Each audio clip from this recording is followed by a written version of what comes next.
ध्यान से सुनना।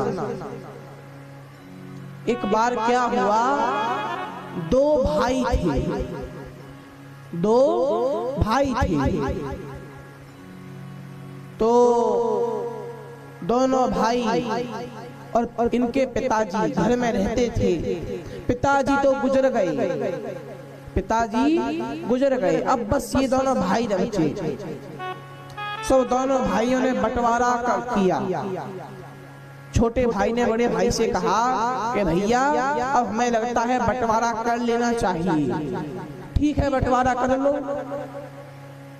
तो छोटे भाई ने कहा कि देखिए भैया, बड़े भाई से, आप बड़े हैं तो एक काम कीजिए, आप बंटवारा कर दीजिए। आपको जो लेना है सो आप ले लीजिए और हमारे लिए जो उचित लगे सो हमें दे दीजिए। अब क्या था, उनके घर में बंटवारे के लिए कुछ था ही नहीं। बस दो चीजें थी। एक तो थी भैंस, एक भैंस और एक कंबल। बस दो चीजें थी, बाकी कोई तीसरी चीज थी ही नहीं।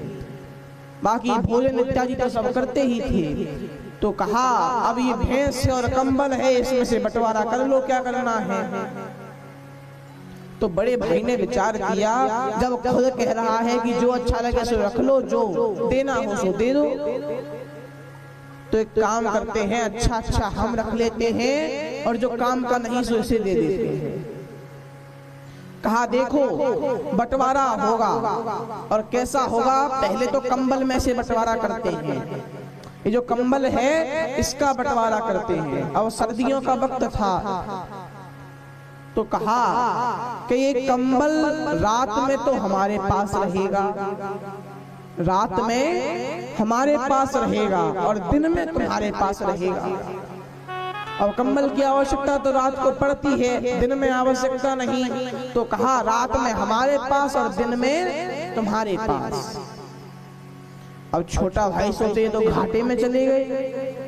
रात को कंबल नहीं मिला तो ठंड के मारे तो ठिठुर जाएंगे। चलो छोड़ो। अब बारी आई भैंस की, भैंस में से बंटवारा करो। तो कहा कि सुनो, आगे वाला हिस्सा तुम्हारा और पीछे वाला हिस्सा हमारा। अब बेचारा खवाए पिलाए वो और दूध निकाल के पिए वो। अब इसमें भी उसे घाटा पड़ गया। बोले अब खवाए पिलाए हम और दूध पिए वो, ये तो दिक्कत हो गई, अब कुछ तो करना पड़ेगा। कई दिन ऐसे ही बीत गए। रात्रि में कंबल नहीं मिलता, दिन में कंबल मिलता। तो रात में बेचारा ठंड के मारे कांपता रहता पूरी रात। और भैंस को भोजन कराता, जल पिलाता, सो दूध वो निकाल के पी जाता। अब एक दिन क्या हुआ, एक संत के पास ही गया, छोटा भाई संत के पास गया और संत के पास जाकर के हाथ जोड़ करके बोला, महाराज एक समस्या है, हमारी समस्या का समाधान करना।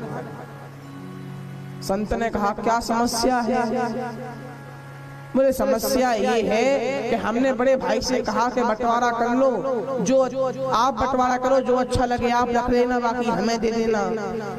तो उसने सारी बात बताई। अब संत ने उसके कान में कुछ कह दिया। कहा घर जाकर के ये उपाय करना, उपाय बताया, घर जाकर के ये उपाय करना, तुम्हारी समस्या दूर हो जाएगी। अब वो घर आया, शाम के वक्त घर आया, रात हुई, रात को बड़े भाई ने कंबल मांगा, दे दिया और सवेरा हुआ तो बड़े भाई ने कंबल इसे लौटा दिया। अब इसने क्या किया, कंबल को ठंडे पानी की बाल्टी में भिगोकर रख दिया। ठंडे पानी में कंबल को भिगो करके रख दिया। अब वो कंबल सवेरे का पड़ा पड़ा शाम तक उस पानी में ही रहा। और जैसे ही रात हुई, रात को बड़े भाई ने कंबल मांगा, तो कहा कि वहां रखा है, वहां से ले लो। और जब वो देखने गया तो कंबल बाल्टी में पानी में। अब एक तो ठंड और ऊपर से कंबल ठंडा, कंबल पानी में। अब वो बेचारा रात में खूब ठंड के मारे कांपा। उसने कहा ठीक है भैया, एक काम करो, कंबल को आधा आधा हम दोनों रात में ओढ़ के सो जाएंगे। और रही बात भैंस की, तो अब क्या किया, उसने भैंस को खूब खिलाया, खूब पिलाया, लेकिन जैसे ही बड़ा भाई दूध निकालने बैठा, भैंस के आगे डंडा लेकर के खड़ा हो गया। भैंस के आगे डंडा लेकर के खड़ा हो गया, डंडा मारने लगा। अब वो डंडा मारे भैंस में तो भैंस उछले और उसकी पैर पड़े उसमें बड़े भाई में।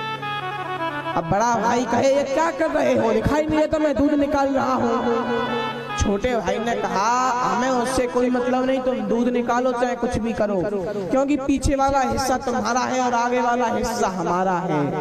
हम आगे वाले में जो करें सो करते रहेंगे, तुम्हें क्या मतलब। तो ऐसे ऐसे व्यक्ति होते हैं। तो मैया आप भगवान का नाम लो, आपसे तो ना कोई कंबल ले रहा है, ना कोई आपकी भैंसिया चुरा